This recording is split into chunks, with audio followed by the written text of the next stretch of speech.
Hey, what's up? This is Khushbu with another question of surface areas and volumes. This is question number 5 from exercise 13.2, page number 248 from NCERT. The question is, a vessel is in the form of an inverted cone. एक vessel है जो कि inverted cone की shape में. Inverted cone means cone उल्टा है. Inverted means उल्टा. इस तरह से. cone सीधा ऐसे होता है, ये उल्टा रखा है. Its height is 8 centimeter. Okay, इसकी height हमें गिवन है, this is the height 8 centimeters and the radius of its top which is open is 5 centimeter. Top पे जो radius है इसका मतलब this thing open है, top radius है 5 centimeters. It is filled with water up to the brim. कहता है पानी से भरा हुआ है up to the brim मतलब बिल्कुल ऊपर तक, जैसे पानी का ग्लास हो बिल्कुल ऊपर तक भरा हो, that is up to the brim. When lead shots, each of which is a sphere of radius 0.5 centimeters. अब उसने क्या करा? lead shots, sphere की शेप में, बॉल की शेप में है, lead के बने हैं, तो बॉल समझ लीजिए बॉल्स डाली गई हैं इसके अंदर. अब अगर आपके पास एक बकेट है, एक बाल्टी में पानी है आपके पास, पूरा ऊपर तक भरा हुआ है अप टू द ब्रिम, आप उसके अंदर बॉल्स डालेंगे अगर तो क्या होगा? पानी बाहर आएगा. सेम चीज यहाँ पर हो रही है. जब हमने पूरा ऊपर तक भरा है, जब बॉल्स डाली तो पानी बाहर गिरता है. So are dropped into the vessel में डाला, 1/4 of the water flows out. तो हमें नहीं पता कितना वॉल्यूम है, लेकिन पूरे वॉल्यूम का 1/4 पार्ट बाहर गिर जाता है. Find the number of lead shots. तो हमें कितने lead shots डाले हमारे को ये निकालना है. तो एक बात सबसे पहले सोचने वाली है कि कितने lead shots डले होंगे. जितना आपका वॉल्यूम बाहर आया है, कितना वॉल्यूम बाहर आएगा. आप ये चीज साइंस में पढ़ते हैं कि जितना आपका वॉल्यूम बाहर गिर रहा है, दैट मीन्स उतनी ही चीजें, उतना ही वॉल्यूम अंदर गया है, तभी उतना वॉल्यूम बाहर आ रहा है. तो दोनों वॉल्यूम बराबर होने चाहिए. जितना वॉल्यूम पानी का गिरा है उतना ही वॉल्यूम होगा लेड शॉट्स का.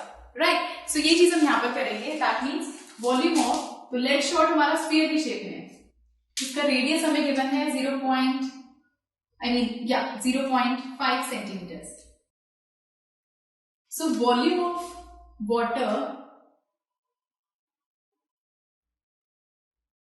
spilled out is equal to volume of number of lead shots.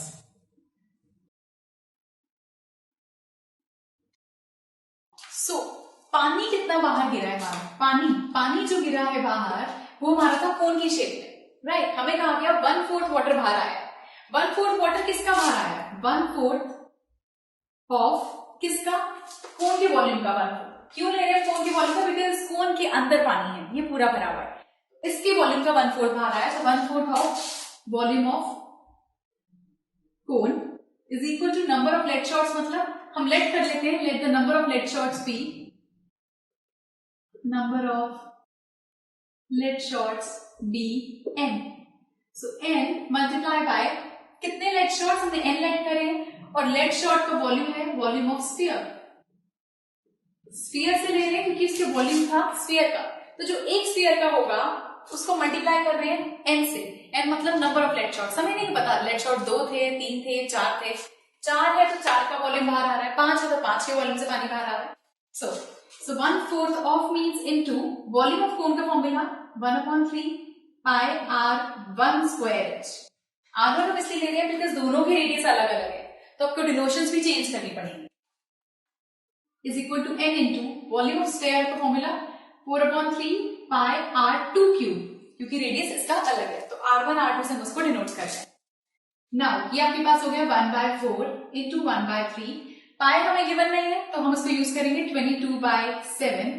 r1 इसका रेडियस है 5, so 5 multiply by 5 into height थी 8 is equal to n into 4/3 into 22/7.